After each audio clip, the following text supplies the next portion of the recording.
everyone. Thank you for joining us today in a seminar on security and privacy for humans.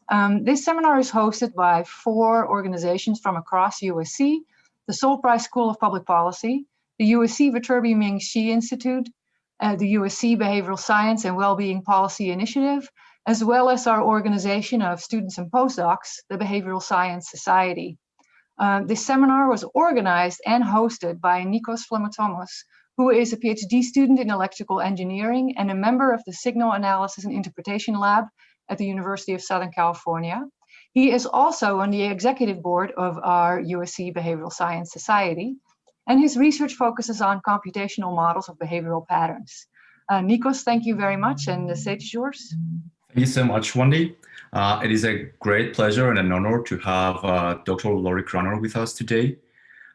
Really a pioneer in her field. And just to highlight a few of her accomplishments, Dr. Cranor is a director and Bosch Distinguished Professor of the CyLab Security and Privacy Institute and FORE Systems Professor of Computer Science and of Engineering and Public Policy at Carnegie Mellon University, where she also directs the CyLab Usable Privacy and Security Laboratory. Dr. Cranor has served as chief technologist at the US Federal Trade Commission, and she has also co-founded Humbad Security Technologies, a security awareness training company that was later acquired by Proofpoint. She is a fellow of the ACM, IEEE, and AAAS, and a member of the ACM Chi Academy. So without further ado, Dr. Cranor, the virtual stage is yours. Thank you. Thank you so much for hosting me here. Yes, today we are going to talk about security and privacy for humans. And let me share my screen. All right, so as was mentioned, I'm at CyLab at Carnegie Mellon. CyLab is our Security and Privacy Institute. And I have affiliations with actually many different departments at CMU. Two of them that I want to highlight here are that I run our Privacy Engineering Master's program, and I'm also a faculty member in our Societal Computing PhD program, and happy to talk about any of these things with students afterwards. All right, so let's jump in here. So often when you hear about humans in cybersecurity, it is in the context of humans being a weak link. We hear about human error. We hear that, in fact, a lot of cyber attacks and problems may, in fact, be caused by human error. And so this may lead to the question of who are all of these humans who keep messing things up in cybersecurity? We can think of this as the human threat. And security people often talk about threat modeling. And usually when they talk about human threats, the first human threat that they talk about are the malicious humans. So we have Mallory, the malicious, Eve, the evil attacker. And of course, we want to keep those humans out of our secure systems. But besides those, we also have clueless humans. These humans don't even realize that there was some security task that they should have been doing. We may have unmotivated humans who know that there are rules, know that they should be following them, but who cares? It's not their job. It's somebody else's job. Why should they bother?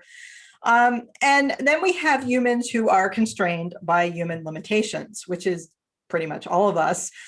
We are constantly being asked by security administrators to do things that are really difficult to do, like memorizing dozens of unique and complicated passwords. And those are things that most humans just aren't really very good at. On the privacy side, we see that privacy is confusing for a lot of users. Privacy settings in many platforms are confusing. And then the various platforms keep changing their privacy policies, changing their privacy settings, making it more difficult for people in an effort to supposedly make things less difficult for people. But indeed, privacy is complicated. And so it's actually not obvious what a company should do if they do actually care about privacy and they want to make their privacy settings simple for people. And that is why we need more research. So in my lab at Carnegie Mellon, we have been focused on the combination of security, privacy, and usability. And we found that there are often advantages to studying these things together. Rather than just having the security people build the secure system and throw it over the wall to the usability people to slap some usability on it, that usually doesn't work. We find it's much better to start thinking about usability and human requirements at the beginning as we're thinking about the security and privacy requirements. Now, if we go back in time to 1999, one of the earliest published papers on usable security was Why Johnny Can't Encrypt. It was published at Usenix Security in 1999. One of the co-authors was actually at CMU, but just before I was at CMU. And this is a famous paper which basically highlighted the fact that secure email software at the time was pretty unusable. The thing is that 22 years later, Johnny still can't encrypt. And a lot of email encryption software and many other security tools are still really difficult for people to use. And part of the reason for that is that we are still relying on users to do security tasks that they're really not good at. And so I'm going to talk about two particular examples that we've studied in my research. So we'll start with comparing CryptoKey fingerprints. Right. So the context for this is that when people want to communicate with each other and they're not face-to-face and they want to do it securely, they need a way of making sure that they're sending their secret or secure message to the right person. And so the way they do that is they exchange cryptographic keys. Now, most people don't really want to read cryptographic keys. They look something like this. Actually, this is cut off. It's much longer than that.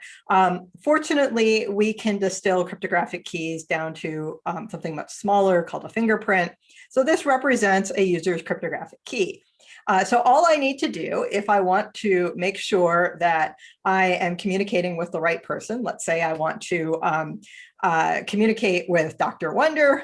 She gave me her business card when we met at a conference last year. So when I go to send her a secure message with an app, I can check to make sure that the fingerprint that I'm seeing in my app matches the one that's on Dr. Wonder's business card. And that's all I need to do. Easy, right? Well, what we see is in practice, nobody actually does this. Even though we have the fingerprint in the app, most people don't actually put it on their business card. And I know some people who do, but yeah, I have to admit, I never go and actually check that fingerprint. So there's been a lot of discussion among developers of these sorts of tools that, well, maybe we need a different kind of fingerprint that people would be more likely to check and would have an easier time of checking. And so there's been a lot of discussion like, well, maybe instead of numbers, we should make the fingerprint out of words, or maybe we should make it out of nonsense words, or maybe we should make it ASCII art or random art, or maybe like cute unicorns because people like unicorns. So my students came up with a bunch of different approaches and decided to conduct an experiment to see which approach was going to work the best in this case. So what we did is we did a role-playing experiment online. So we recruited Mechanical Turk workers and we told them that they were role-playing the role of an accountant who was tasked with updating an employee social security number database. And they needed to message 30 employees and check their social security numbers in the database. So obviously you need to do that securely. So before you can transmit the social security number, you need to check to make sure that you're communicating with the right person. And so they had to do 30 of these fingerprint checks. Now, unbeknownst to the participants in our study, we included one attack among these 30 fingerprints. And so an attack is where, in fact, you are not communicating with the right person. You're communicating with somebody who's pretending to be the right person. And so they are going to give you a fingerprint that's not exactly right. Now, it turns out that generating a wrong fingerprint that looks sort of close is fairly computationally intensive. So you can't get one that's really, really close, but you can do things like maybe get the first few characters to be the same in the hopes that people are only going to look at the first few characters and not bother checking the rest. Okay, so we tried 5 different text formats and 3 different graphical formats, and this is what the experiment looked like. So the participant would see this on their screen. On the left side, it looks like a computer screen. On the right side, it looks like a physical desktop with those business cards. And the participant is going to see these fingerprints and compare them. And different participants saw different formats of fingerprint. All right, so don't have time to go into all the details, but let me jump right to the punchline. The first thing is that people really aren't good at this at all. We also found that among the different text formats, whether it was numbers or letters or words, people missed the attacks at similar rates. So it was a pretty high rate of missing the attack. We found that the graphical formats were more varied. Some of them were just kind of bad, and some were absolutely terrible. But in general, they were faster to compare than the text. None of them performed very well, and sadly, the uniform performed the worst. Made me very sad. I was hoping we were onto something with unicorns. All right, so we found that basically this is just a task that humans are not very good at. And instead of trying to tweak it a little bit, we really should replace this task with something automated so that we're not asking humans to do this sort of thing. All right, so let's take a look at passwords. That's something that we're all pretty familiar with. People don't really like passwords. Bill Gates said that passwords were going away soon, except he said that back in 2004. And 17 years later, passwords are not actually dead. So we've been looking at how can we make the best of this bad situation with passwords. And one of the things that we've seen in our research repeatedly is that users have a lot of misconceptions about passwords. So we did a study where we invited users into the lab. We gave them some scenarios where they needed to create passwords, and we had them think aloud and tell us about the passwords that they were creating. We found that a lot of people felt they were very clever by using keyboard patterns in their password. To most of these people, a keyboard pattern was something that was clearly to them random, because you look at it, it's not a word, it must be random. And they said, but they can remember it easily because it's on a keyboard. Of course, we know this is not at all random. And in fact, attackers have dictionaries of passwords, and these keyboard patterns are near the top of the list of their favorite passwords to try to guess when they're cracking passwords. Right. We also found that people thought that if they added digits or symbols to the end of their password, they were making a password significantly more secure. And this probably comes out of the fact that when you use a password meter, you're typing the password, it says this is a bad password. You can make it stronger by adding a number. You can make it stronger by adding a symbol. And people just go ahead and add it on the end. And the most common thing to add is an exclamation point. Apparently, we're all attracted to exclamation points. And so as a result, it turns out it doesn't really add much, if any, strength, because those attackers that are using cracking dictionaries, they run through the dictionary without the exclamation point, and then they run through it again with the exclamation point, and then they try the number 1. So these are very common patterns that people use. And so people who said to us, hey, I created my password, it's monkey, I know that's not very secure, but I'll add an exclamation point, now it's secure. That's a misconception. We also did a study online where we showed users pairs of passwords, and we asked them to tell us which was more secure. And there was a sliding scale, so they could pick, an either end or in the middle or somewhere in between. And so we found that with this particular pair of passwords, I love you 88 and I eat kale 88, there was a large misconception. Most users thought that these were equally secure. And the reason is that they're the same number of lowercase letters, the same number of digits, and there are many common letters and lowercase digits here. The truth is, though, is that I eat kale 88 is actually like 4 trillion times more secure. And the reason for this is that I love you is a very common string that people put in passwords. Actually, anything with love in it in any language is very common in passwords. I guess it's human nature. We want our passwords to make us feel good, and love, like that makes us feel good. I eat kale 88, not a very common password, because eating kale apparently is not very common. I can tell you among my dinner table, I eat kale and my kids do not.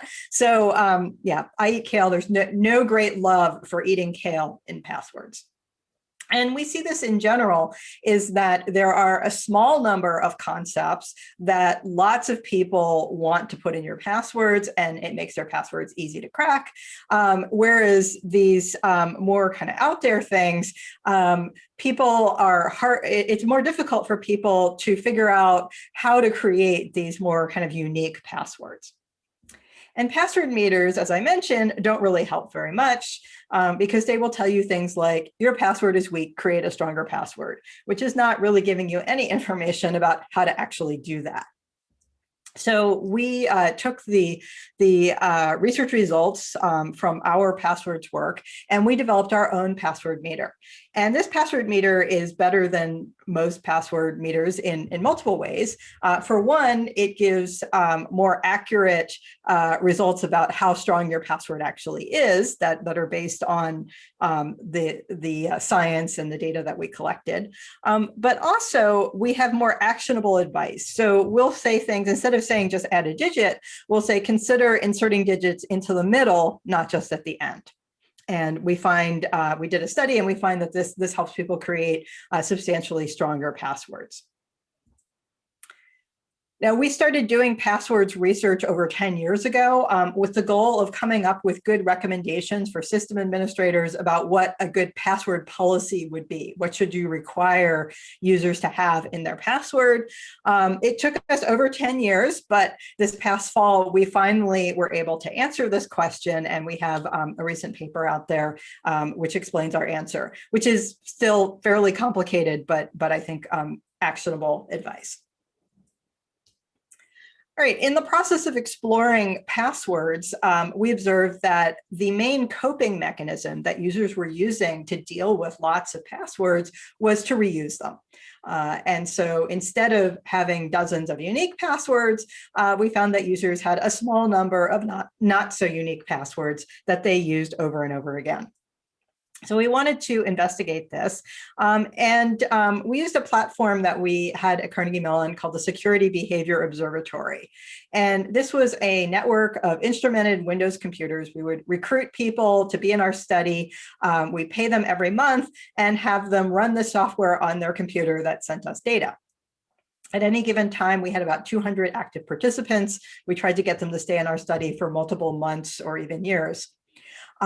This gave us a lot of data from natural observation, and then we periodically sent surveys to the people in our study to get kind of their perspective on what they thought was happening, as opposed to what we were getting as far as the data directly off their computer. And one of the types of data that we were collecting were their passwords, or actually their hashed passwords, so that we couldn't actually see the passwords. And so this allowed us to get a lot of interesting observations about how people use passwords and how they reuse passwords. So we found that people actually reuse their passwords a lot. So on average, participants in our study used 26 different accounts that we were able to see in our study. And across those 26 different accounts, they had 10 distinct passwords. And we looked into how they were reusing them. We found that sometimes people exactly reuse passwords, but sometimes they do what we call partially reuse. So one account, the password might be monkey1, and another account, it might be monkey2, and another one monkey3. That would be a partial reuse. But if they take their partially reused passwords and use them the exact same password again, so there's 3 different accounts that all have monkey2 as the password, then that's a partial and exact reuse. And we found that half the passwords we observed in our study were partially and exactly reused. 16% were exactly reused, 12% were only partially reused, and we found only 21% were not being reused at all. So that's really not very many. Then we wondered, well, maybe it's the case that people will reuse passwords for accounts they don't really care about, but surely they're not going to reuse them for important financial accounts. So we looked at our data sliced by type of account. And what we saw is that there is high levels of reuse for almost every type of account, including shopping, financial, educational, work, job related, pretty much across the board, most of the things that people had accounts for. All of this password reuse is a problem because attackers exploit password reuse. So we have an attacker who has cracked a bunch of passwords, very pleased with himself that he's done this. And he says, okay, let me go see if I can use these passwords on places where I can actually steal people's money. So he may go to an online store and say, let's see if Jim has an account here. And so he'll try Jim's username and password and see if it works at the online store and at the bank and at an employer. And then let's say maybe it doesn't work. Then the attackers might say, well, let's see if Jim partially reused a password. So if monkey 1 doesn't work, I'll try monkey 2. And we've seen evidence that attackers are actually doing this. This is not a hypothetical attack. This is actually happening. So we need to find some way of combating this. So one thing that system administrators often do is they encourage users to change their passwords frequently. And in some cases, they actually require them to change their passwords every 60 or 90 days. And there are all sorts of slogans and posters that have been developed to try to get people to do this. For example, passwords are like underpants. Change them, keep them private, never share them with anyone. I actually do not like this poster at all because I don't really think that passwords are like underpants, and we actually don't really need to encourage people to keep changing their passwords. What we need to do is encourage them to pick good passwords to begin with. So why is it that we think requiring users to change passwords would make sense? Well, the theory is that if my account has been compromised and I'm oblivious to this, I don't realize that an attacker is using my account, then if I change my password, the attacker will be locked out. That's the theory. The problem is with this assumption here is that we're assuming that once an attacker is locked out, that they're not going to be able to get in again because they won't know what I changed my password to. So this theory was tested over a decade ago by my friends at the University of North Carolina. So at UNC, they were required to change their passwords every 3 months. So they were able to get the hashes of defunct passwords at UNC. And they were able to set up their computers to crack lots of them. And so what they wanted to do was, once they cracked some of a user's chain of old passwords, they wanted to see whether they could then use that knowledge to easily crack the next password that user would create. And so they looked to see what were the patterns in users cracking passwords, and they discovered these predictable transformations. So users would do things like take a lowercase letter in their old password and capitalize it in the new password. They would take a number, take a digit, and they would increment it. They might turn a digit into a symbol that was on the same key. And then one of the things that wasn't in this paper, but was something that we've seen in our research, is sometimes users will put a date at the end of their password. And that's the date where they had to change their password. And then 90 days later, they update the password, they update that date, that's their new password.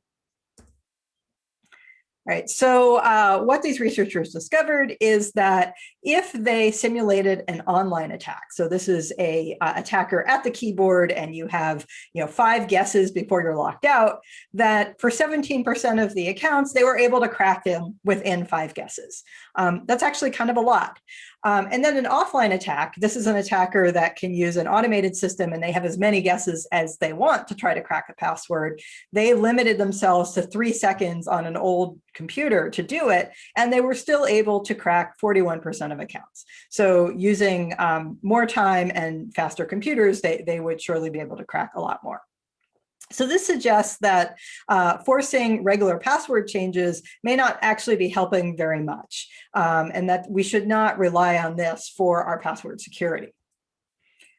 When I was at the Federal Trade Commission a few years ago, I wrote an article about this that was on the front page of the FTC website, and a lot of people were enthusiastic about this idea of kind of changing this, calling attention that this is not really a best practice and that there are probably better things that we can do to improve password security. Around the same time, people in the UK were saying the same thing. Their security agency put out similar information. And then in 2017, NIST in the US actually recommended against password expiry. So they changed what were in their standards. So it's great. We're seeing some reduction in requirements for password expiry, but there's still plenty of places that still require it because there's still a number of other standards that still require it. All right, so another thing that we can do to improve password security is two-factor authentication and password managers. And these actually, I would argue, work a lot better than password expiry in improving password security. But unfortunately, adoption rates are pretty low. Unless you require people to use them, most people don't. So we looked at what happened at Carnegie Mellon when we adopted two-factor authentication as a case study. So at CMU, we used the Duo system, which is used by a lot of universities. And this was for two-factor authentication for our single sign-on system, which is called Andrew. And the way it worked is that when you try to log into the Andrew system, then you can click this button to send me a push.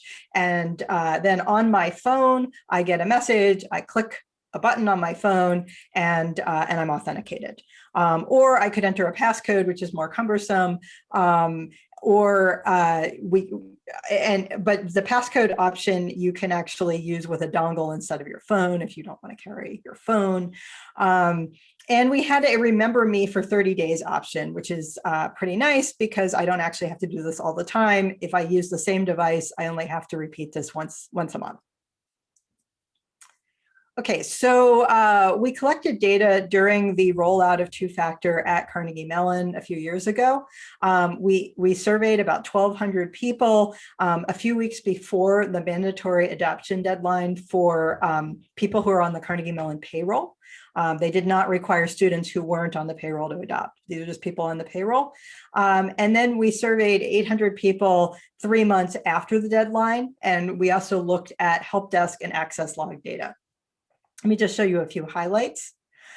So one thing we saw is that students were much more negative than faculty were about using two-factor. And we realized that part of the reason for this was the remember me for 30 days function. So when I was in my office using the same computer in my office all the time, I only had to authenticate once a month. But students who would go into a computer lab and use different computers all the time, every time they sat down in front of a different computer, they had to use the two-factor authentication. And so it was a lot more annoying for them.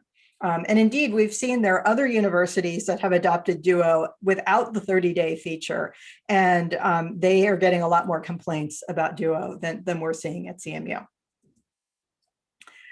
We also saw that people who had not actually used two-factor needed convincing for why they should do it. A lot of people felt like there wasn't anything really important to be protected. They'd heard from other people that it was annoying, and so they didn't really want to do it.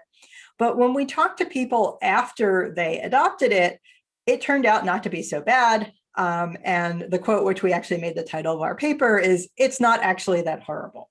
You know, once they tried it, for most people, it turned out to be okay. That said, it's difficult to get people still to voluntarily adopt it. And we're actually doing another study right now at CMU because they've decided now they really want all the students to adopt it. And we're basically seeing the same thing repeated a few years later. All right, so what about password managers? There have been lots of articles in the popular press saying that people should adopt password managers. Some of them are even free. Even if they're not free, they're not all that expensive, and yet there's not a lot of adoption. So we did a study where we interviewed people about why they were using or not using password managers and the associated random password generators. We found a few things. One was that a lot of people were still just not even aware that they exist. We found that people don't think that what they're doing right now, which is reuse the same passwords over and over again, is particularly risky. So they don't see that as a problem. People were afraid that if they adopted a password manager, well, what would happen if somebody attacked their password manager? Then they'd get all their passwords. And people thought that that was a very risky thing. Arguably, the risk associated with password reuse is actually much higher than the risk associated with password manager compromise, but most people thought the opposite of that. We have some people who have tried to use password managers and found them very confusing or found other usability and reliability problems, and they've decided not to bother.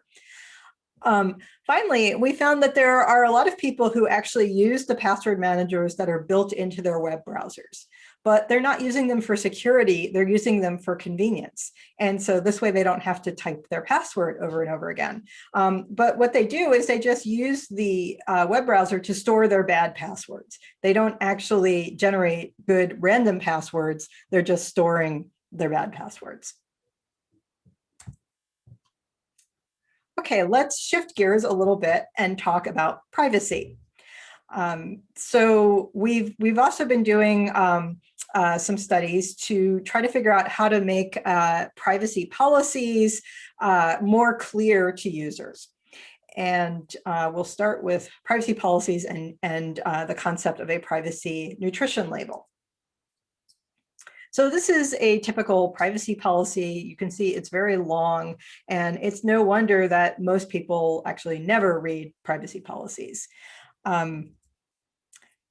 About a decade ago, I did a study with my student at the time, Alicia McDonald, who's now a faculty member, and we looked into how long it would take people if they did read privacy policies. Of course, they never will, but just imagine, how long would it take? And so Alicia went out and got data on the average number of websites that most people visit in a month, average adult reading speed, average length of website privacy policies, and she crunched the numbers and she came up with this completely ridiculous number of 244 hours per year. That's how much time it would take to read the privacy policies at all the websites that you visit. And this is pretty ridiculous. I study privacy policies and I don't think I spend 244 hours per year reading them. And we weren't the only ones saying that this was ridiculous. This is a White House report that referred to this as a fantasy world, to think that people would actually read these things. So we've looked at other approaches to getting people to understand important information about privacy besides reading long privacy policies. So one idea that we had was that we should have a privacy meter that would appear in web search results. And you can see on the left-hand side of this search engine some examples of these privacy meters. And so we developed a search engine and we did some tests in our lab where we had some people using our search engine with the privacy meters and some people who would be using it without the privacy meter. And we gave them specific shopping tasks where we had carefully controlled for the price of items such that if they bought an item at a more privacy-friendly store, it would cost a little bit more. And then we looked to see what happened. And basically what we found was that the salient privacy information in the form of this privacy meter actually did have an influence on purchase decisions. And people were actually willing to pay a little bit more to shop at the websites that had better privacy policies. So that was a pretty cool finding. So then we started looking at ways that we could get a little bit more information than just one score for privacy. And we started looking at nutrition labels. So nutrition labels are standardized and are something that most of us have learned how to use to get useful information about the food that we eat. So could we do this for privacy? We wanted to come up with, again, a standardized format with standardized language where people would learn the terminology. We wanted to be brief, and we wanted it to be linked to an extended view. In the case of nutrition labels, we have more information about the complete ingredients list. So we did some iterative studies to develop a website privacy nutrition label and test those with users. And here's an example of one that tested pretty well. It has different types of data down the left column, and it has different uses of data across the top. And you can see the really dark areas are where they're collecting data and using it for lots of things. And so you can put multiple of these labels side by side and kind of at a glance have an idea of which companies are collecting and using more data. We also developed an Android privacy facts label. And so the idea here was that this would be in an app store. And when you're downloading an app, besides seeing how many stars it has and what kind of comments users have, you would also get information about privacy before you download an app. And we did some studies to see whether this was useful, and we found it was. We gave people a scenario where they were helping a friend set up their new smartphone, and their friend had asked them to help them select some specific types of apps like word games and dieting apps and travel apps and things like that. And what we found is that when people had the privacy facts, they took that into account in choosing the apps for their friends. And when they didn't have privacy facts, they didn't attempt to look at privacy policies or find out any privacy related information. But we did also see that privacy wasn't everything. Privacy helped, but there were other factors that they were also taking into account. And so if we had them compare a pair of apps where the one with the good privacy policy was a brand they'd never heard of, but the one with the bad privacy policy was a very well-known brand, sometimes they would go with the well-known brand and ignore the privacy. Likewise, if the one with the bad privacy policy was still very highly rated, they might ignore privacy. So privacy is not everything, but certainly having this information was a useful bit of information that people were using to make their decisions. So this was a paper we published in 2013. And at the end of 2020, Apple just released their app nutrition labels for their iOS apps. And we believe they were somewhat inspired from our work in this area. So it's good to see that. There's probably more tweaking that's going to be needed before Apple's nutrition labels, are wonderful. But I think this is a great first step to see that they've put them out there, and now we can get some experience at scale with people using app nutrition labels. Now, as we have more and more IoT devices, more recently, there's been a call for nutrition labels for the security and privacy of IoT devices. And we've seen some proposed legislation that requires labels, hasn't been passed, doesn't have any details of what the labels would look like, but the idea is out there. And in Europe and in the UK, they're actually moving forward with some very basic security labels for IoT devices. So we decided to look into this and try to figure out, well, what would we want these to look like? So we did some rough mock-ups, and we did a study with users who had purchased IoT devices to see whether they found this sort of label useful and what else they would like to see on it. And what we found from users is a lot of very positive feedback, but they didn't really know what they didn't know. So they weren't quite sure what they should expect to find on these privacy and security labels.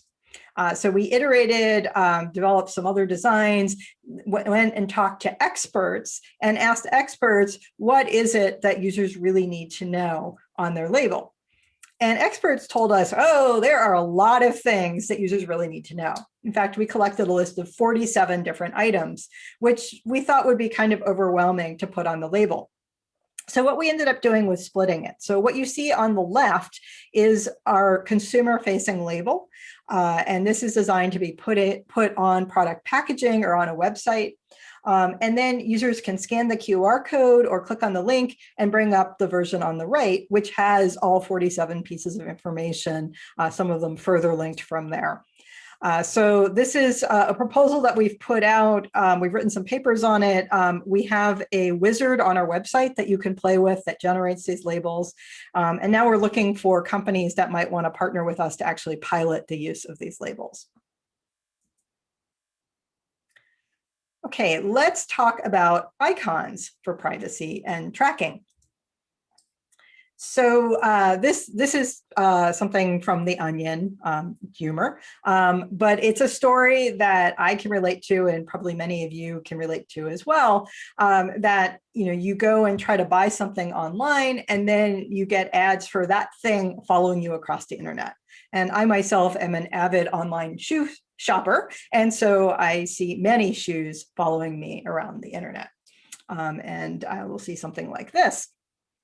Now, my friends who have complained about this to me, they tell me, yeah, those darn shoes are following me again, and they don't know what to do about it. Because I study this, I'm aware of this little icon in the corner, and that is the ad choices icon. We'll blow it up for you here. And what we realized about a decade ago is that despite the fact that this had at the time been in use for a couple of years, most people didn't know what it was or what they should do with it. And we had observed this in a small study. We wrote a paper about it, and we got criticism from the advertising industry saying that it was just a small study and we were academics in our ivory tower. So we decided to do a larger study to find out whether people knew what this was. So we did a 1,500 participant online study. And what we did is we showed people an ad, and the ad included an icon, including this ad choices icon. Some people saw this other icon, and a tagline. And in most ads, either there's no tagline or the tagline is ad choices. But sometimes you see other things like, why did I get this ad?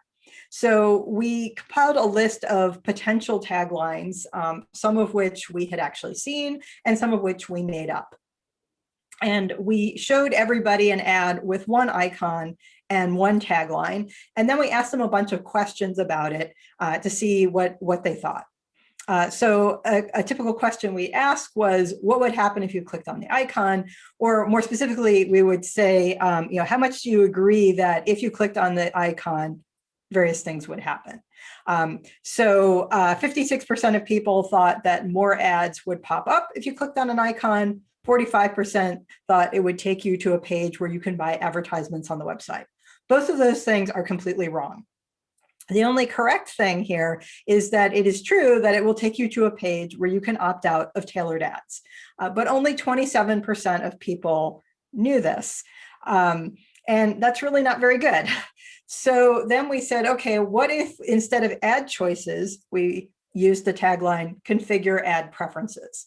And that actually helps a lot. We can get up to 50% correct. Still, in the scheme of things, not very good, but this is a huge improvement over 27% correct. And this suggests that if the ad industry was actually interested in communicating better about privacy, there's probably more work they could do in tweaking the wording and the icon and to help make this more clear to users. We've also looked at websites, privacy policies, and the information that they have about the choices people have about the use of their personal information. And one of the things that we've found is it's actually pretty hard for people to find the choices. It takes many clicks. Even when experts try to find it, it takes many clicks. But for non-experts, they go around in circles and look in the wrong places. There's very little consistency about how privacy choices are presented. Even the headlines of the section where you would find it in a privacy policy, different companies have different words in their headlines. There's actually very little common wording that you can find. So we are working on trying to develop some best practices and things that maybe could be standards so that people can find their privacy choices on websites all in the same place.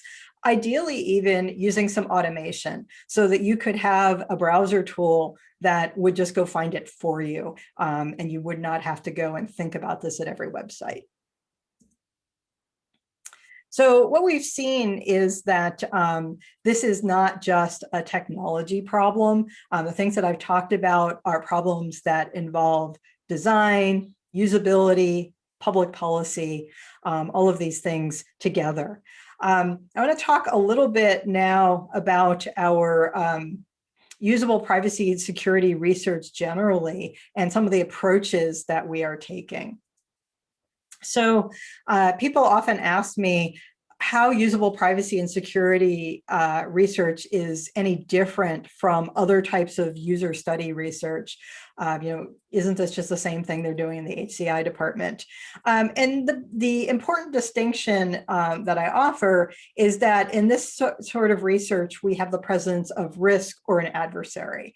What's important is that not only do you know where the buttons are, you know how to use the tool, but that you actually understand that there's some sort of a risk or some sort of an attacker, and that you can use this correctly even in the presence of the risk or adversary. But when doing user studies, in order to do this ethically, most of the time we can't actually hurt the user or put the user in a situation where they could be hurt. And so we use a simulated risk or adversary.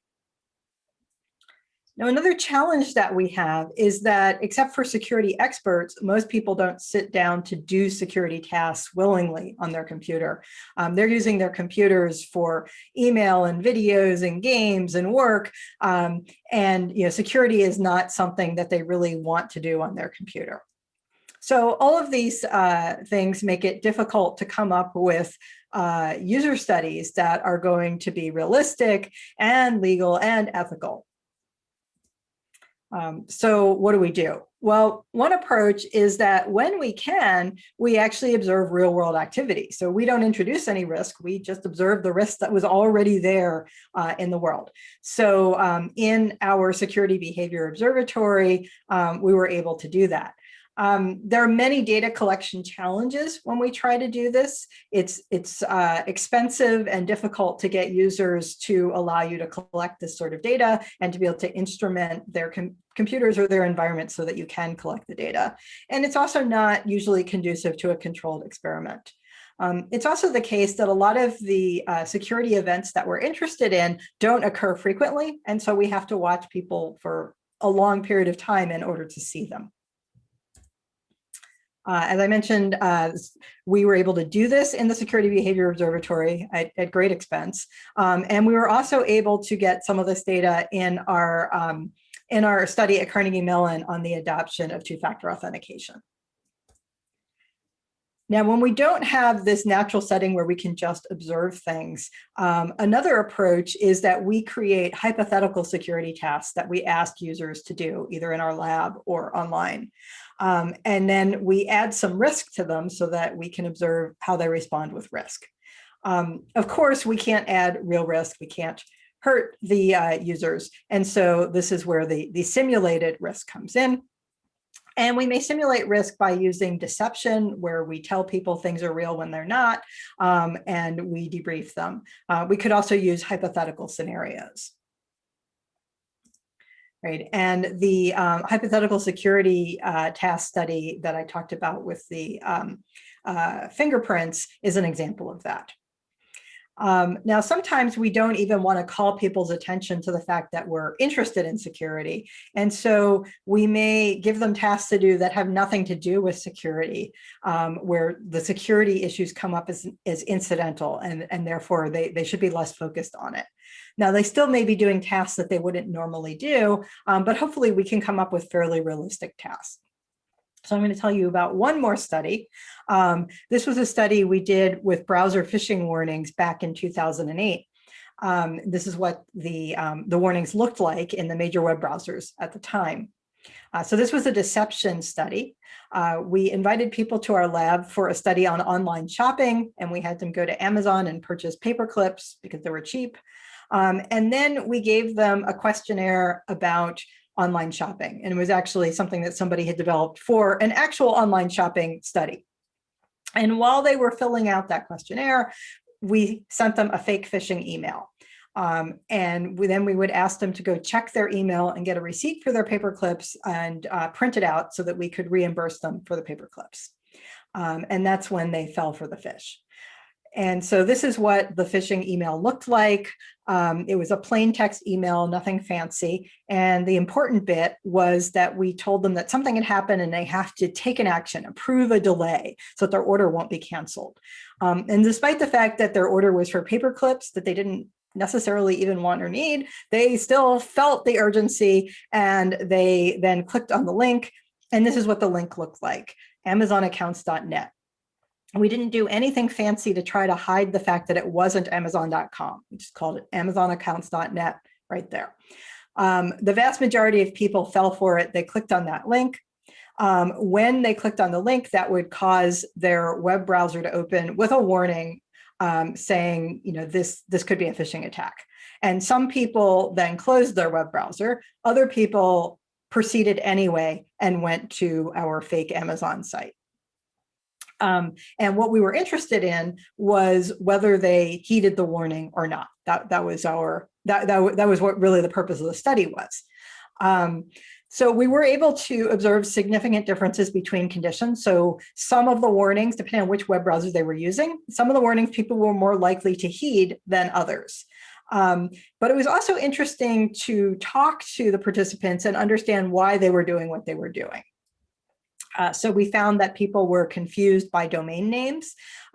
People thought that amazonaccounts.net was genuine.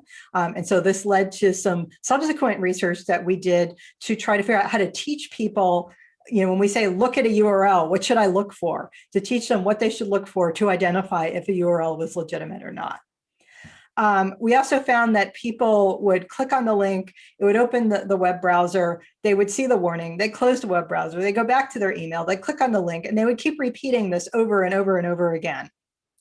And so we asked them what they were doing, and they basically didn't associate the link in their email with a problem on the web browser. And in fact, what they were seeing in the web browser was some warning. And whenever I get a warning, if I reload things, eventually it works itself out.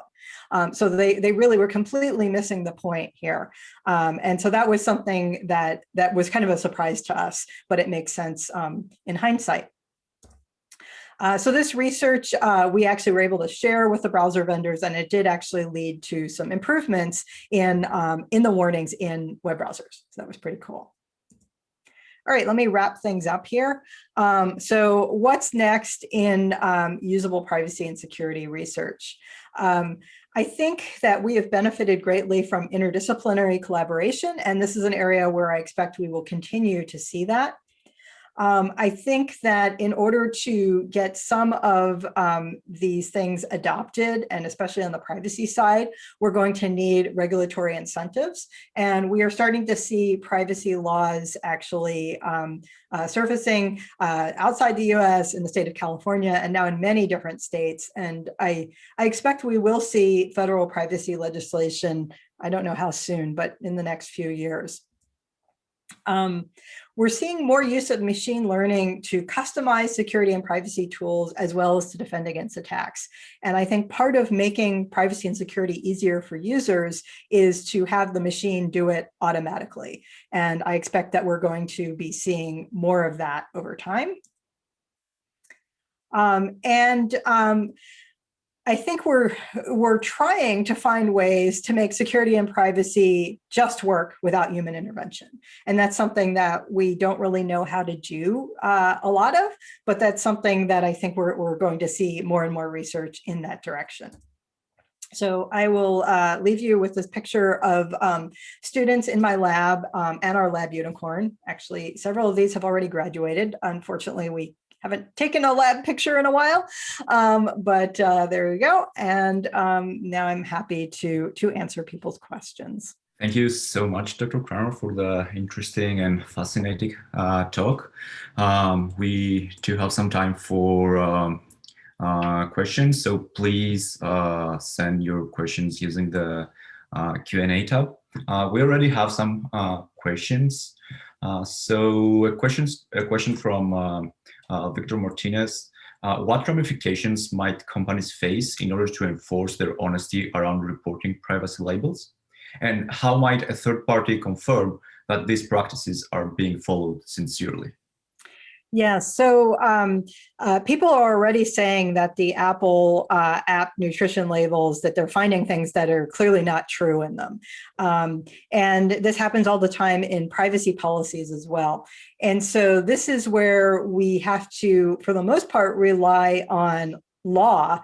If you make a statement in your privacy policy or on any label on a product packaging that's not true, that's against the law. That's fraud. And the U.S. Federal Trade Commission or state attorney generals in the U.S. Can go after companies for doing that. Now, somebody has to identify that it's a lie in order to do that. And the truth is that there's a lot more lying going on than there's resources from the regulators to go after people. But it does nonetheless work fairly well in cracking down on things. It's also been suggested that for apps, some of the violations may be able to be detected automatically, especially by the platform provider. So Apple may be able to detect some of these things because a company that says, hey, we don't collect any of this data, and Apple can see that the data is being collected directly. They may not know what the company is going to do with it, but they can see that it's being collected. And so there may be a role in some cases for a platform provider to actually do some automated checking of at least some of the accuracy of these labels. Thank you. Next question. What is the role of quantum computing in the field of cybersecurity? Oh, yeah, that's not usable security. Yeah, I think I'm going to have to punt on that one, other than to say that it appears that there will be quantum computing in our future, and that it will likely be used both to help security and to attack security. Thanks. I do have one question. So in the password meters, when we see the strength of a password, is that strength measured based just on rules, like knowledge-based rules, things like if you have a number that's stronger than if you don't have, or are there more sophisticated models that we can actually measure the strength? Yeah. So this is actually pretty interesting. So the models are more sophisticated. They are machine learning models. And the problem is that the machine learning model can give us a score. But then other than telling people your password is bad, right, that doesn't give them actionable advice. And so we need the heuristics in order to give people actionable advice. So the way our meter works is that we have models to predict the strength of a password, and they are based on looking at what attackers will do to guess a password and estimating how many guesses an attacker would make to guess that password. Can they guess it in 10 guesses, 100, 1,000, a trillion, whatever. All right. Then we took a large corpus of passwords, we ran it through our models and gave it a score. Then we took a set of a few dozen heuristics about things that we've observed make for good and bad passwords. And we looked to see which heuristics applied to each password in our corpus. Then we did a statistical correlation between the heuristics and the scores that we'd given the passwords. And so that we're able to see how much each heuristic appears to contribute to the goodness or badness of the password. And so then we're able to use this so that the password meter is able to provide a score, but also indicate which heuristics are most relevant to a particular password, and then gives the advice to users based on the most relevant heuristics. Thank you. So I'm afraid that the time is up. And thank you so much for for this talk and accepting the invitation to give this talk. And yeah, and thanks also all the attendees for joining us and for posting their questions.